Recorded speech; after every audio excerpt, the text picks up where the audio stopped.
विस्पति भगवान की जय हो। विस्पति भगवान की जय हो। प्राचीन समय की बात है, एक नगर में एक बड़ा व्यापारी रहता। वो जहाज़ों में माल लाद कर दूसरे देशों में भेजा करता। वो जिस प्रकार अधिक दान करता, उसी प्रकार जी खोलकर दान भी करता। परंतु उसकी पत्नी अत्यंत कंजूस थी। वो किसी को एक दमड़ी भी नहीं देने देती। एक बार सेठ जब दूसरे देश में व्यापार करने गया तो पीछे से विस्पति देव ने साधु भेष में उनकी पत्नी से भिक्षा मांगी। व्यापारी की पत्नी विस्पति देव से बोली, हे साधु महाराज, मैं इस दान और पुण्य से तंग आ गई हूँ। आप कोई ऐसा उपाय बताइए जिससे मेरा सारा धन नष्ट हो जाए और मैं आराम से रह सकूं। मैं यह दान लुटाता हुआ नहीं देख सकती। विस्पति देव ने कहा, हे देवी, तुम बड़ी विचित्र हो। संतान और धन से कोई दुखी होता है। अगर अधिक धन है तो इसे शुभ कार्य में लगाओ। कुंवारी कन्याओं का विवाह करवाओ, बिगलाए और बाग बगीचा का निर्माण कराओ। ऐसा पुण्य कार्य करने से तुम्हारा लोक परलोक के सार्थक हो सकता है। परंतु साधु की इन बातों से व्यापारी की पत्नी को खुशी नहीं हुई।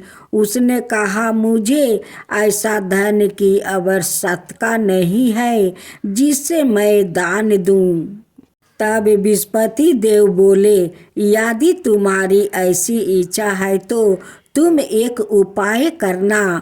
7 बृहस्पतिवार घर को गोबर से लिपना, अपने केशों को पीली मिट्टी से धोना, केशों को धोते समय स्नान कराना, व्यापारी से हजामत बनाने को कहना, भोजन में मांस मंदिर का खाना, कपड़े अपने घर धोना। ऐसे करने से तुम्हारा सारा धन नष्ट हो जाएगा। इतना कहकर विस्पति देव अंतर्ध्यान हो गए। व्यापारी की पत्नी ने विस्पति देव के कहे अनुसार 7 बृहस्पतिवार वैसे ही करने का निश्चित किया।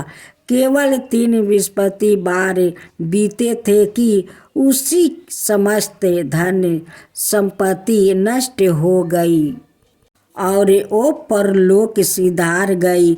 जब व्यापारी वापस आया तो उसने देखा कि उसका सब कुछ नष्ट हो चुका है। उस व्यापारी ने अपनी पुत्री को शांत बना दी और दूसरे नगर में जाकर बस गया। वहाँ वो जंगल से लकड़ियाँ काट कर लाता और शहर में बेचता। इस तरह वो अपनी जीवन व्यतीत करने लगा। एक दिन उसकी पुत्री ने दही खाने की इच्छा प्रकट की, लेकिन व्यापारी के पास दही खरीदने के पैसा नहीं थे। वो अपनी पुत्री को आश्वासन देकर जंगल में लकड़ी काटने चला गया। वहाँ एक वृक्ष के नीचे बैठे अपनी पूरे दशा पर विचार करने लगा। उस दिन बृहस्पतिवार था। तभी वहाँ विस्पति देव साधु के रूप में सेठ के पास आए और बोले, हे मनुष्य, तू इस जंगल में किस चिंता में बैठा है? तब व्यापारी बोला, हे महाराज, आप सब कुछ जानते हैं। इतना कहकर व्यापारी अपनी कहानी सुनाकर रो पड़ा। विस्पति देव बोले, देखो बेटा, तुम्हारी पत्नी ने बृहस्पति देव का अपमान किया था, इसी कारण तुम्हारा यह हालत हुआ है। लेकिन अब तुम किसी प्रकार की चिंता मत करो। तुम गुरुवार के दिन बृहस्पति देव का पाठ करो। 2 पैसे के चने और गुड़ को ले आकर जल के लोटे में शक्कर डालकर वह अमृत और प्रसाद अपने परिवार के सदस्यों और कथा सुनने वालों में बांट दो। सवाए भी प्रसाद और चनामृत लो, भगवान तुम्हारा अवश्य कल्याण करेंगे। साधु की बात सुनकर व्यापारी बोला, महाराज, मुझे तो इतना भी नहीं बचता कि मैं अपनी पुत्री को दही लाकर दे सकूं। इस पर साधु जी बोले, तुम लकड़ियाँ शहर में बेचने जाना। तुम्हें लकड़ियों के दाम पहले से चौगुने मिलेंगे, जिससे तुम्हारा सारा कार्य सिद्ध हो जाएंगे। उसने लकड़ियाँ काटी और शहर में बेचने के लिए चल पड़ा।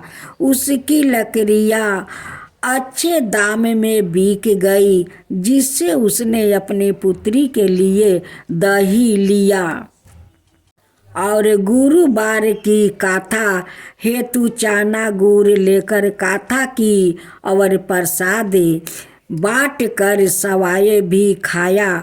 उसी दिन से उसकी सभी कठिनाइयाँ दूर होने लगी। परंतु अगले बृहस्पतिवार को वो कथा करना भूल गया। अगले दिन वहाँ के राजा ने एक बड़े यज्ञ का आयोजन कर पूरे नगर के लोगों को लिए भोजन का आयोजन किया। राजा की आज्ञा अनुसार पूरा नगर राजा के महल में भोज करने गया, लेकिन व्यापारी वो उसकी पुत्री तनिक विलंब से पहुंची। अंत में उन्हें दोनों को राजा ने महल में ले जाकर भोजन कराया। जब वो दोनों लौट कर आए तब रानी ने देखा कि उसका खूंटी पर टांगा हार गायब है। रानी को व्यापारी और उसकी पुत्री पर संदेह हुआ कि उसका हार उन दोनों ने ही चुराया है। राजा की आज्ञा से उन दोनों को कारागार की कोठरी में कैद कर दिया गया। कैद में पड़कर दोनों अत्यंत दुखी हुए। वहाँ उन्होंने बृहस्पति देवता का स्मरण किया। बृहस्पति देव ने प्रकट होकर व्यापारी को उसकी भूल का आभास करवाया और उन्होंने सलाह दी कि गुरुवार के दिन कैद खाने के दरवाजे पर तुम्हारा 2 पैसा मिलेगा। उनसे तुम चने और मोनाका मंगवाकर विधि पूर्वक बृहस्पति देवता का पूजन करना। तुम्हारे सब दुख दूर हो जाएंगे। बृहस्पतिवार को कैद खाने के द्वार पर उन्होंने 2 पैसे मिले। बाहर सड़क पर एक स्त्री जा रही थी। व्यापारी ने उसे बुलाकर गुड़ और चने लाने को कहा। इस पर वो स्त्री बोली, मैं अपनी बहू के लिए गहने लेने जा रही हूँ, मेरे पास समय नहीं है। इतना कहकर वो चली गई। थोड़ी देर बाद वहाँ से एक और स्त्री निकली। व्यापारी ने उसे बुलाकर कहा कि हे बहन, मुझे बृहस्पतिवार की कथा करवानी है, तुम मुझे 2 पैसे का गुड़ चना ला दो। विस्पति देव का नाम सुनकर वो स्त्री बोली, भाई मैं तुम्हें अभी गुड़ चना लाकर देती हूँ। मेरे एकलौता पुत्र मर गया है। मैं उसके लिए कफन लेने जा रही थी, लेकिन मैं पहले तुम्हारा काम करूँगी, उसका बाद में अपने पुत्र के लिए कफन लाऊंगी। वो स्त्री बाजार से व्यापारी के लिए गुड़ चना ले आई और सवाए भी विस्पति देव की कथा सुनी। कथा के समाप्त होने पर वो स्त्री कफन लेकर अपने घर गई। घर पर लोग उसके पुत्र की लाश को राम नाम सत्य है कहते हुए शमशान ले जाने की तैयारी कर रहे थे। स्त्री बोली, मुझे अपने लड़के को मुख देख लेने दो। अपने पुत्र का मुख देखकर उस स्त्री ने उसके मुंह पर प्रसाद और चनामृत डाला। प्रसाद और चनामृत के प्रभाव से वह पुनः जीवित हो गया। पहली स्त्री जिसने विस्पति देव का अनादर किया था, वो जब अपने पुत्र के विवाह हेतु पुत्र वधू के लिए गहने लेकर लौटी और जैसे ही उसका पुत्र घोड़ी पर बैठकर निकला, वैसे ही घोड़ी ने ऐसी उछाल मारी कि वह घोड़ी से गिर कर मर गया। यह देखकर स्त्री रो रो कर विस्पति देव से क्षमा याचना करने लगी। उस स्त्री की याचना से विस्पति देव साधु भेष में वहाँ पहुँचकर कहने लगे, देवी तुम अधिक विलाप करने की आवश्यकता नहीं है। यह विस्पति देव का अनादर करने के कारण हुआ है। तुम आपस जाकर मेरे भक्त से क्षमा मांगकर कथा सुनो, तभी ही तुम्हारी मनोकामनाएं पूर्ण होगी।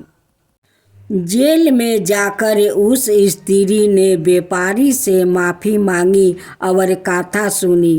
कथा के उपरांत वो प्रसाद और चनामृत लेकर अपने घर आपस गई। घर आकर उसने चनामृत अपने मृतक पुत्र के मुख में डाल देती है।